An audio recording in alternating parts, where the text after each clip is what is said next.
Hello दोस्तों, मैं सरिता और आपका स्वागत है मेरे चैनल हिंदी कहानियां विद सरिता में।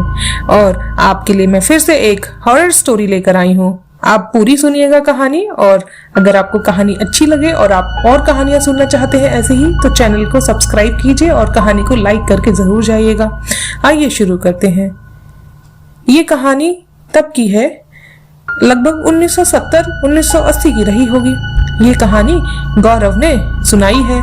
गौरव को उनके दादाजी ने सुनाई थी। उनके दादाजी के फ्रेंड के साथ एक एक्सपीरियंस हुआ था।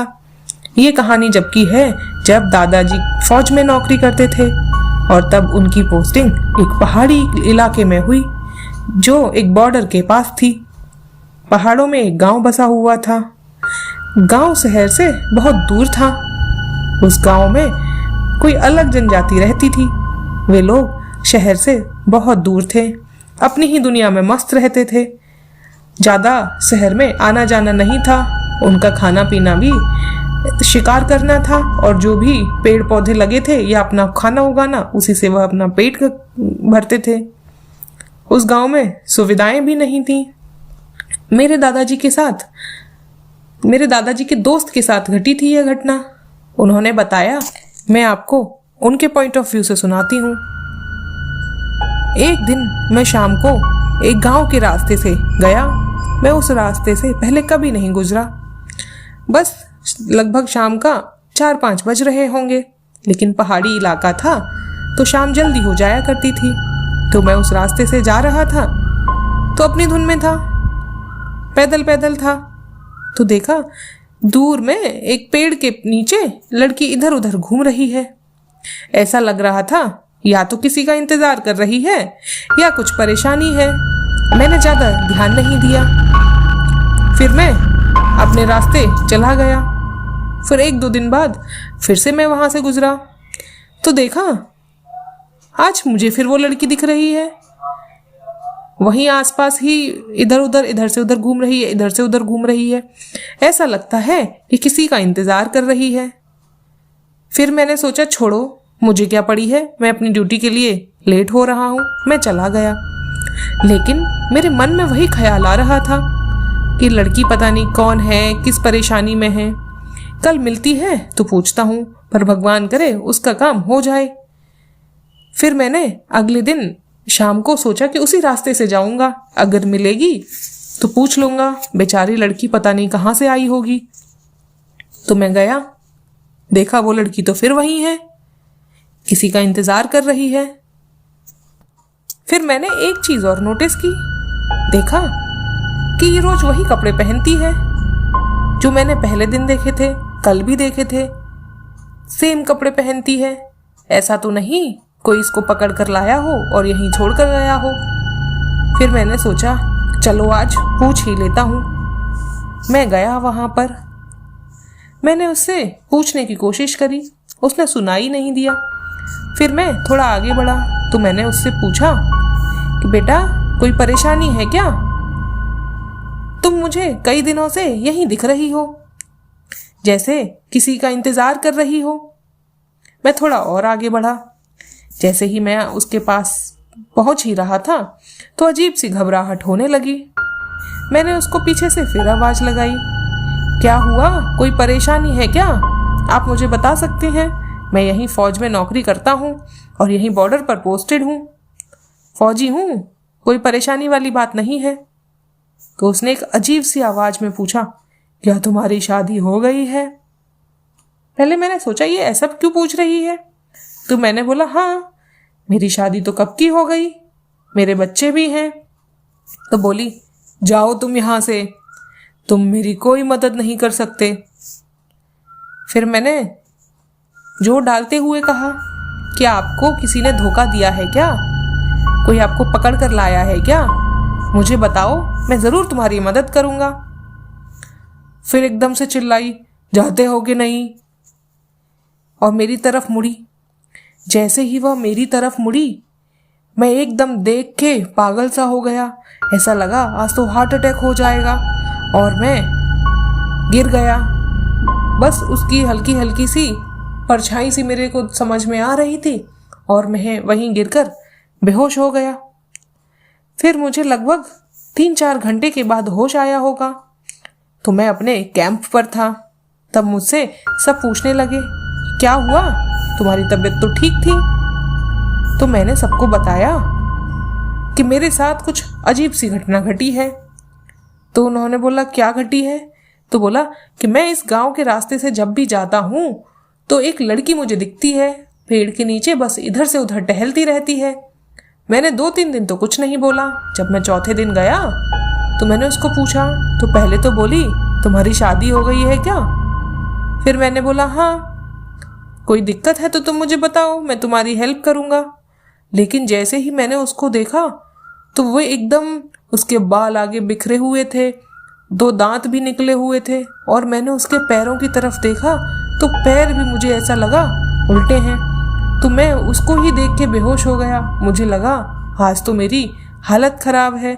लेकिन मुझे एक बात समझ नहीं आई कि मैं यहाँ कैसे आया। तो फिर जो कैंप में और भी साथी थे तो उन्होंने बोला कि आज कहीं से फ़ोन आया था, जंगल में कुछ घटना घटी है। तो हम उसी रास्ते से गाड़ी से जा रहे थे, हमने वहाँ देखा कोई आदमी गिरा पड़ा है।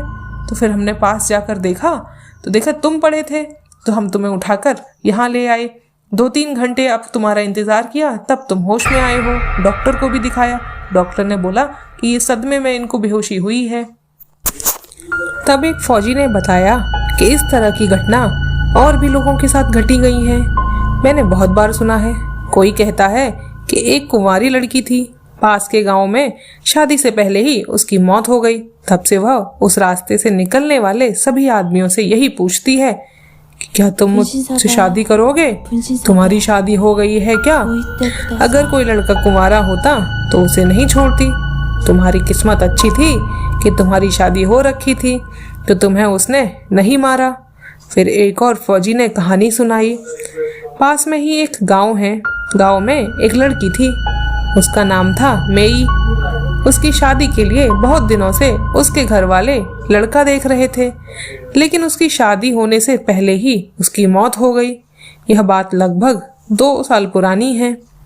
तो उसके मन की इच्छा मन में ही रह गई, शादी हो नहीं पाई। तो उसकी आत्मा भटकती रहती है और लड़कों को पकड़ लेती है और उनसे शादी करने को कहती है। तो फिर इस बात पर सभी फौजी बोले, तब तो इसके लिए कुछ करना पड़ेगा। तब एक ने बोला, क्यों ना हम उसके गांव चलें और गांव जाकर उसके घर वालों से मिलें। घर वालों से मिलकर उसकी आत्मा की शांति के लिए कुछ करना चाहिए, नहीं तो ऐसी आए दिन घटना घटती रहेंगी और लोगों की मौत होती रहेगी। इससे आगे बच्चों को या बड़ों को सबको नुकसान होगा। तो फिर एक दिन मिलकर सब वो गांव गए, मेई के परिवार से मिले। मेई के परिवार को सारी बातें बताई तो मेई के परिवार ने भी सबको सपोर्ट किया। वह बोले, हमें भी कभी कभी मेई की आत्मा परेशान करती है और हमसे भी बहुत लोगों ने कहा है कि मेई हमने मेई को वहाँ देखा था। तो बताइए हम क्या करें, हम सब काम करने को तैयार हैं। तब फौजियों ने वहाँ पे जो भी गांव वाले थे सबको वहाँ पर इकट्ठा किया और पूरी बात बताई। तो गांव वाले फौजियों की बात थोड़ा समझते भी हैं। तो उन्होंने बोला कि ठीक है, कुछ करते हैं। तो एक बूढ़े अंकल थे, उन्होंने बोला, बेटा पास में एक तांत्रिक बाबा रहते हैं, वो माता की पूजा करते हैं और वो इन सब चीज़ों को संभाल लेते हैं। अगर आप कहो तो मैं उनको बताऊं ये सारी चीज़ें। तो ये सब उन्होंने बोला, क्या वो अभी आ सकते हैं? तो उनको बुला लिया। फिर उसके बाद उनको पूरी बातें बताई। तो उन्होंने बोला कि अगर किसी आत्मा या किसी का भटकने का जो कारण होता है वह यही होता है कि किसी के मन की इच्छा मन में रह गई हो। तो अगर किसी लड़की की शादी की इच्छा मन में रह गई है तो वैसा कर सकती है। तो उन्होंने बोला, इसका कोई उपाय हो सकता है? कि हाँ, हो सकता है कि उसकी शादी करी जाए। तो सब चौंक गए, इस शादी कैसे होगी?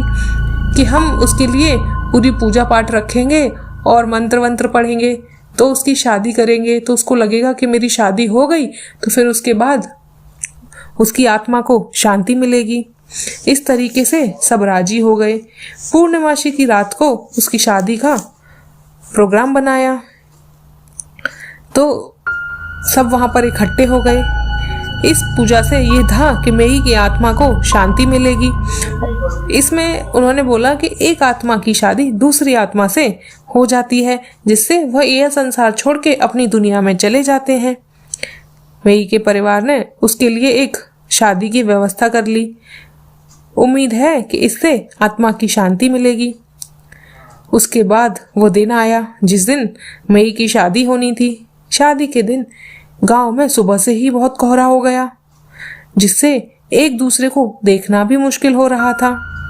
मेई का परिवार और गांव के सभी लोग इकट्ठा हुए जहां पर शादी होने वाली थी, लेकिन धुंध ही नहीं उठ रही थी। ना आग जला रहे हैं तो आग नहीं जलती है हवन के लिए। अचानक से एक जोर से आवाज आई, ये क्या हो रहा है? तो वहां पे जो बाबा थे उन्होंने कुछ मंत्र पढ़े और समझाने की कोशिश करी। देखो, कोई परेशानी नहीं है, तुम्हारी शादी का प्रबंध किया गया है, तुम्हारी शादी हो जाएगी तो तुम खुश रहोगी, तुम्हें भी करनी है ना शादी। तो मेरी ने एक आवाज में बोला, तुम झूठ बोल रहे हो, कौन करेगा मुझसे शादी? तो उन्होंने बोला, हमने एक लड़का देखा है जो तुमसे शादी करने के लिए तैयार है। मेई मान गई। इतने में अचानक धुंध छटने लगी और देखा गांव वालों ने कि मेई के शरीर के बगल में एक भूतिया आकृति आकर खड़ी हो गई एकदम सही से, और देखा कि मेई भी लहंगा पहनी है, कुछ पूजा वाले कपड़े पहनी है। जैसे ही समारोह शुरू हुआ, गांव वालों ने देखा कि भूतिया आकृति अधिक से अधिक उत्तेजित हो रही है और चीखने चिल्लाने लगी, जिससे गांव वाले सब डर गए और इधर उधर हो गए। जैसे ही धुंध छटी, वो लौट कर आए। देखा तो उस भूतिया आकृति ने पूरे गांव को घेर लिया है और ढक दिया है। जब धुंध फिर से साफ हुई, भूतिया आकृति और दुल्हन जा चुकी थी और मेई का शरीर भी गायब हो गया। उसके बाद पूरे गांव में हवन पूजा की गई। बाबा ने बोला कि अब मेई कभी नहीं आएगी, मेई की आत्मा को शांति मिल जाएगी क्योंकि उसकी इच्छा पूरी हो गई है। लेकिन एक शर्त थी, गांव वालों से बोला गया कि इस भूतिया विवाह के बारे में कभी कोई बात नहीं करेगा और ना ही इसमें बच्चों को शामिल किया जाएगा। कुछ लोगों का कहना है कि मेई की आत्मा को आखिरकार शांति मिल ही गई थी, लेकिन कुछ लोगों का कहना यह था कि भूतिया दुल्हन अभी भी पहाड़ों में घूमती है, शादी करने और शांति से आराम रहने का रास्ता ढूंढती रहती है। पता नहीं क्या सच है, लेकिन फौजियों ने सब कोशिश की। लेकिन उसके बाद मेरे दादाजी रिटायर हो गए और वो अंकल भी, पता नहीं उसके बाद क्या हुआ, मेई गई या नहीं गई, कुछ समझ नहीं आया। लेकिन ये बहुत अजीब सी घटना घटी थी मेरे दादाजी के दोस्त के साथ। Thank you.